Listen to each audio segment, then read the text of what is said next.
My name is Sebastian, and in this video I want to show you how to init databases from the schema and the data in Quarkus applications, especially during development time, and what is the most effective way.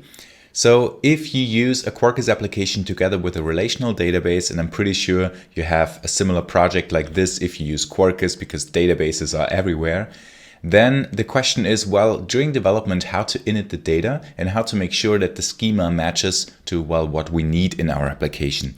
There are multiple ways how to do this, and I want to show you what makes sense for production and development modes. So I have an example project here for my coffee shop that, of course, you can find on GitHub. And what it does, well, it saves coffee orders in a database. So you can order a coffee and put in the order, so kind of a user provided data, but also it has some data that needs to be in the application in order to work properly. So you can select some origins, and these origins are already there or need to be populated. Okay, so how to do this? My application would access a database, and in order to get started, what is really helpful is this dev services that ships with Quarkus. So there's a dev services for databases, and the quite cool story is you don't need to configure much. You basically just add a dependency for, well, typically you have Hibernate or mPanache and some sort of database driver. I use Postgres and JDBC Postgres. And that's already it. My application properties is just empty. All of these are just comments for now. And what I do, I can start my application.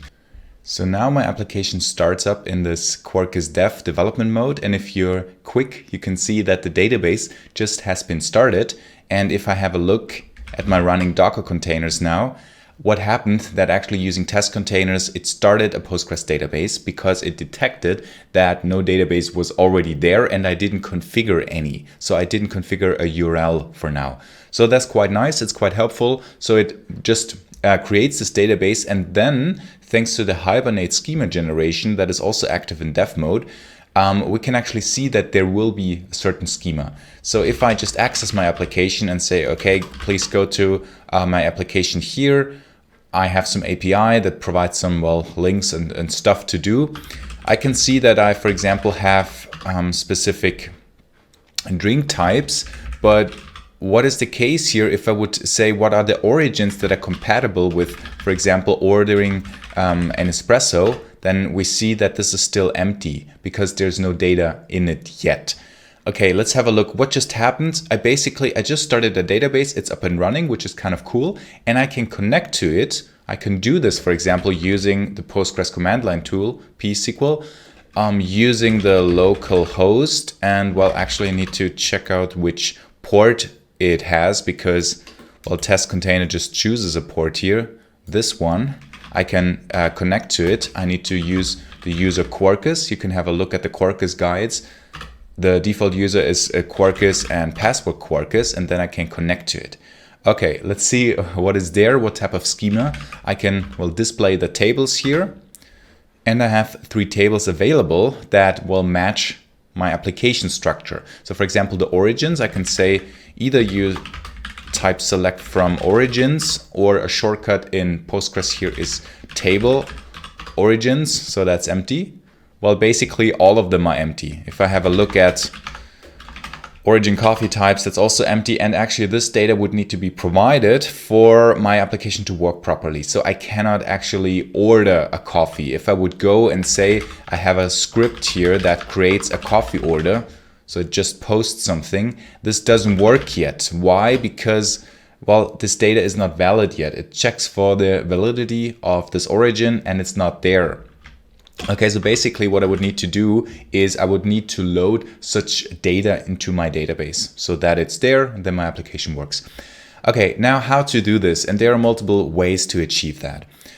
How would this work in a production project? So very typically in a production setup, you already have your data populated or your schema being set up in your databases. So typically, and I've created videos that you can check out using FlyWayDB and tools, for example, in a Kubernetes setup that already set up your database kind of externally. So the application has nothing to do with that. And then the application assumes that the structure is already there, which typically makes sense, especially if you have a life cycle of the application where it's restarted multiple times or you have multiple instances. So that's just a little bit easier to coordinate if that happens while outside the application. Of course, you can do this in the application as well, and Quarkus provides some methods to do that. So the easiest is to say, well, I would just like to instruct Hibernate to always generate some schema. So you could say, well, have some database generation for the schema and then also load some scripts. So that's possible that you can say, okay, actually drop in create. This happens out of the box in the dev mode anyway, but then also load a script. Okay, so what you then do, I can restart my application, for example, typing S here in the development mode. And then I would expect that this is already, well, being provided. So if I have a look again at saying, for example, the origins and the mapping table here, then I see, okay, interesting, now we have some data. So basically it created the same structure and it loaded the data because I pointed it to my load script. So that uses Hibernate. You have to be a little bit careful if this is what you want also for a production setup, because this is now not using the profile for dev, but for, well, all running modes. So if you run this in production, then it would also try to drop and create your database, which is typically not what you want. So you have to be a little bit careful. You can set it to create or to update, and then, it depends. And then for the load script, same story, because if the data is already there, you need to be sure, okay, what are you doing here? So typically that's not what you want in production, but it might depend. Okay, a different way to achieve that. So that's one way. And then we can actually try to create a coffee order. Okay, and now this worked. Now the order has been created and we see, okay, now there's an order in the system. Kind of cool. So this worked. But okay, how to do this in a different way? That is one way to say, okay, I want Hibernate to take care of that. If you don't want that, especially for well, the perspective that in production this wouldn't work. So then you have two possibilities. Either set this only to the development mode, these two things. So then that's just active for dev mode and not in your production mode. Okay, so when you run the application in a different way, that would work.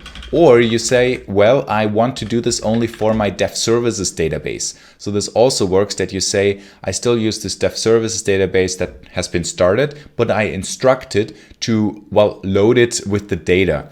Now you have to be careful. It wouldn't work to provide just this, because then we can try this out, but then it basically says, well, this table doesn't exist, which kind of makes sense if I say only use the load data. If I now restart this, okay, first it takes a few seconds and then you say, okay, this fails. Why? Of course, the origins doesn't exist, because now that's a different life cycle and it tries to just start the database using the script and the structure is still empty. So then, okay, that's not quite as easy. Then you have to provide the script yourself. And you cannot instruct Hibernate to set it up. It's actually instructed to do so, but it comes later, because at first your database starts and then the application with Hibernate. Okay, so this wouldn't work. There is a different way where you say, then you provide a SQL script that actually includes the schema. So I've set something up here, just the schema with this table, or a schema and load data, that it says, okay, create table, all of this stuff, and then at the end, insert the data here. Okay, now you might say, hey, wait a second, where do I get the script? Well, depends on your production project or on your project in general. If you say you have a setup where you're working together with DBAs or sysadmins that actually make sure that that this is being created or being used, or you say, okay, I can choose the schema, then typically what you can do is during development, you set up the schema using Hibernate, and then you can dump your schema. So for example, if I, well, now just let me undo this, that it still works. If I now say I restart my application, now the schema should be there again. Now that's actually a differently running database because it just restarted everything. So the other one will be removed in a second. And now I could go and say, okay, there are certain commands I could connect to this container, or I can use a command such as pgdump that just dumps, well, a specific database. So I can connect to localhost and then this new port and say, okay, please connect to that using, well, again, some user, Quarkus, for example, and dump a database. And Quarkus select this, so dump everything here in this schema. And then you get a similar dump like this. So saying, okay, create a table, orders, and you see that this has been created and this matches the structure of what our application needs. So if you have a look at the code, this now matches this orders here with all of these fields that we have. So this already works. That's just a nice trick to get the data out of it, and then you can create such a script. Also is an interesting way. Is especially helpful for the beginning of a project, and you can take this and then going further, you can use migration scripts and things like that. Okay, then what you could do, let's go back to our dev services approach. Then I could take this and say, okay, now I would like to use such a script to set up my database. So what I tried before. Now I have such a script. Now I would like to restart. It restarts my dev services. And then, okay, what happens? Does this work now? Well, let's see. Let's try to create a new coffee order again. And it actually fails. Why? Well, if we had a look at the database, it's still empty. Why is it empty? You have to be careful because this generation is still set to drop and create per default for the development mode. So then you have to unset this or set this to none. Otherwise, it's kind of interesting because then your dev services database starts and your application starts and the application tries to drop and create everything again, which doesn't make sense because you think, no, my application is already populated, so please don't delete it. I have to set this then to none for all modes, all Quarkus modes, restart it, and now it should be there. Now it shouldn't be dropped again. I could have a look at the database or I could just try it out. Now my application works again and I could create a coffee order. And okay, so this is a different approach. So I can tell the dev services to just say, okay, please load the data. This works really well if I have such an approach that uses dev services locally and then also connects to a database that is already set up in a production setup. Okay. The downside of this approach is that it actually takes a little bit to restart. If I now restart my application, and you will notice this, so when you try it out yourself, it uses a little bit more than 1 second. So it takes 1.4 seconds, which doesn't sound like a lot, but if you do this a lot, you restart and restart, you actually want it to be a little bit faster. So then maybe you want to use the Hibernate approach instead to do this locally. And this is actually what I'm doing mostly, that I say, okay, I'm not using the dev services here, the dev services approach, but basically the Hibernate approach with just the dev mode, where this is being used in such a way. It's I usually either explicitly set it to none or to something like update. Well, this depends how you want the lifecycle to be managed. And I manage the schema externally for my production database.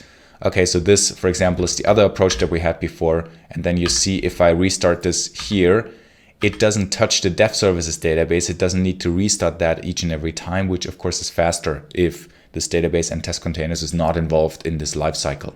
So that's usually what I would prefer. The other approach that also should be mentioned is to run your database yourself and not using dev services. So which one would I recommend? I don't know, depends a little bit how much you need from your database or how flexible you need to be. It's very nice that this dev services sets everything up in the beginning. You can try this out. Maybe you use the Hibernate approach to populate everything. But then if you need a little bit more flexibility or more, well, only a self-controlled life cycle, then it makes sense to actually run your database yourself also locally during development using containers, for example. This is always the case when you want a different lifecycle, when you, for example, want some Postgres extensions, or you would like to install something, you would like to configure your Postgres database in a specific way, then very quickly it just becomes easier to run it yourself. So how would this work? Quite straightforward. You actually then only have to configure your database to say, okay, I want to use your Postgres and a specific URL and my username, password, schema, or whatever have you, using the Quarkus data source properties. And the cool thing is, let's set the dev mode as well, that then Quarkus doesn't touch your database. So, or it doesn't try to create its own. So it doesn't use dev services anymore. If I would now like to restart everything, you will see it goes a little bit faster to start it up. and then it tries to connect. Well, here now it fails. Why? Because now connection refused. It actually tries to connect to my database, which is not running. So of course now that's my responsibility to start it up. So now it tries to, in the development mode, connect to localhost, and this is not running. Okay, now we have to set this up ourselves, but usually it's quite straightforward. So what I do is I have usually some sort of shell script that starts everything for my development session. And if you're not used to shell scripts, well, I also have some videos how to get started there, but it's actually very straightforward. It looks a little bit weird in the beginning, but it's just, you know, a bunch of Docker run commands, or maybe you use Podman, or maybe you use Docker Compose or some local Kubernetes instance, whatever you want, basically. But it's as simple as, well, just start up a database. You know, I usually use some Postgres database image for that. You can provide some extra, you know, volume with scripts, whatever you want. You can set it up. You can provide some Postgres extensions, whatever you need here. You can have your own base image. So with this, you're really flexible. And then basically you start this up.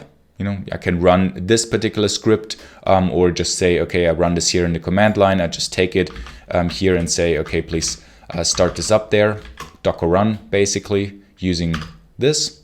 It starts it up, and that should be it. And then my coffee shop DB should be running using this port also.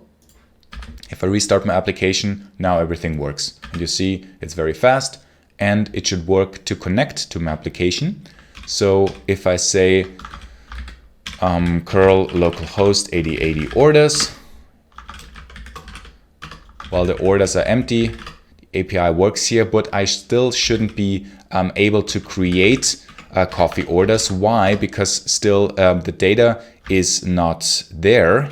Now this works because I set the load script still, which might be helpful. If you don't want that, you set this to either to none, but then again, it's a question of your schema, or I just comment everything out, then it would create the schema, what I just said, without the load data. If I restart it now, then the application itself still works, but I cannot create orders, at least if after the database has been restarted. So of course now it's already being set up, but that doesn't count. So let's start this again, because that would be cheating from the previous run. So now if I start my database, if I restart my application, it, well, depends on how you set this particular mode. If I now say, okay, relation order doesn't exist, let's see what the default behavior is. I can restart my application. So now you have to be a little bit careful with the status here. Okay, it tries to set something up. You can see what it does here. It tries to connect, but it's not there. So relation orders doesn't exist. Okay, then the question is if I would actually like to create my database here. So drop and create just for the dev mode. Again, similar story what we had before. Then it works. But then the next question is, okay, what to do with the data? So now it's the same thing that we had with the dev services, but usually I don't want to use this approach here because now I'm using my own database. So then I would actually like to already populate the database in the way how I need it, because then you're much closer to a production setup, and you basically say, I want to use this approach where my application connects to a database that is already, you know, ready, that has the schema and has the base data. Okay, so in order to do this, I need to change, of course, my shell script in a way that I say, okay, I run my database, that's quite nice, but then, well, I would like to populate some data.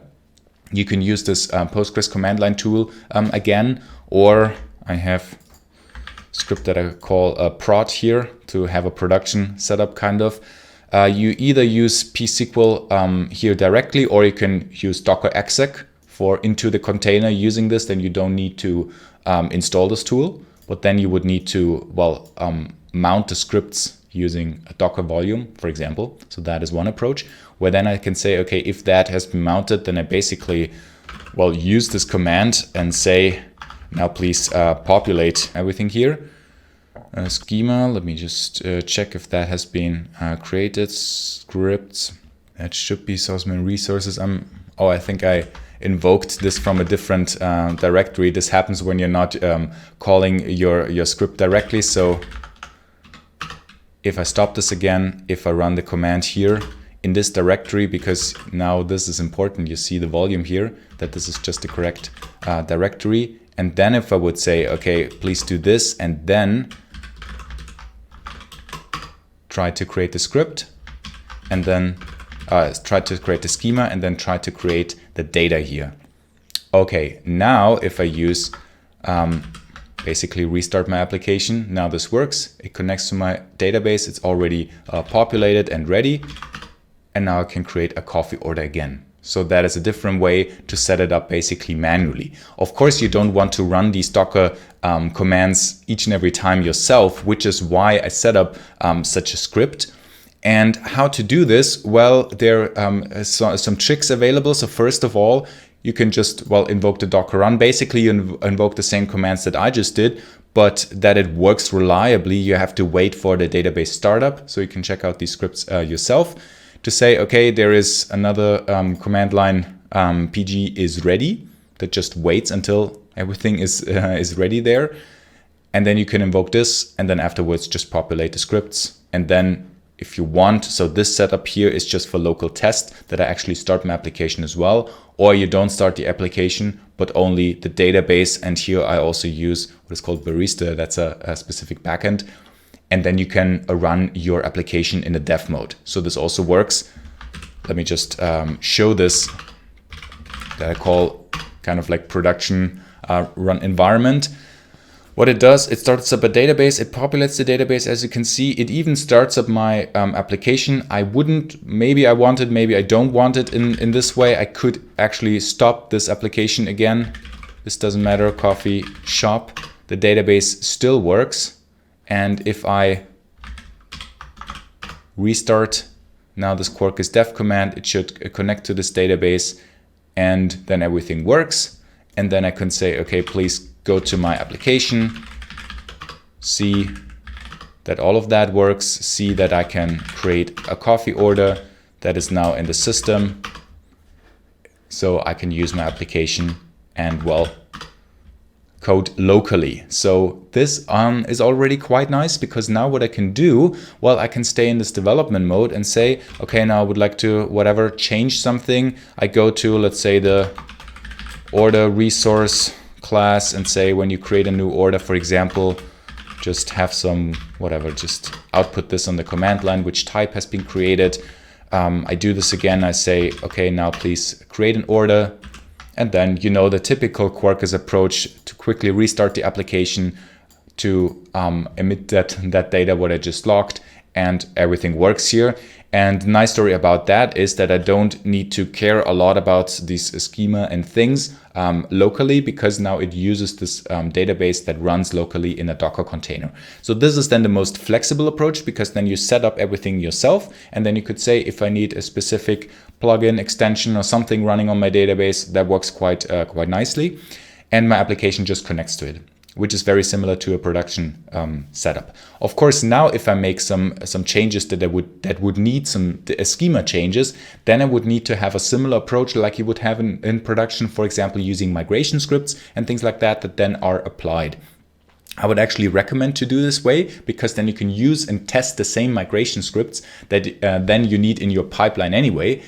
And for example, you could also apply them in an approach when you restart your database. So for example, in the script that we've just seen here, you would then apply these sort of scripts here in this way, apply them one by one when you quickly restart your database. Maybe you create another script that just starts or restarts the database, and then you're very flexible and still quite fast.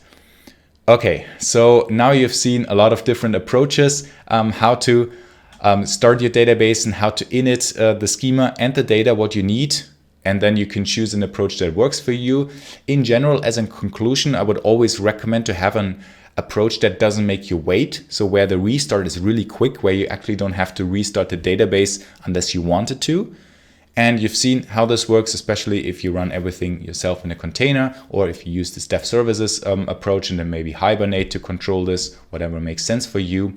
And also you see that using some shell scripts, for example, this can be very quick. You just run this locally, and then it's kind of similar to what you would do in production. I hope this was interesting. If you have some other questions about this or some other comments, please let me know. Put them into the comments down below.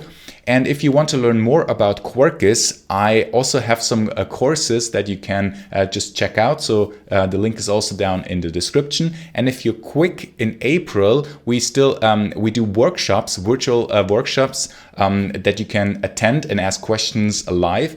That's for 2 days. You can check this out as well. It would be cool to see you there. And well, as always, thanks a lot for watching. Bye.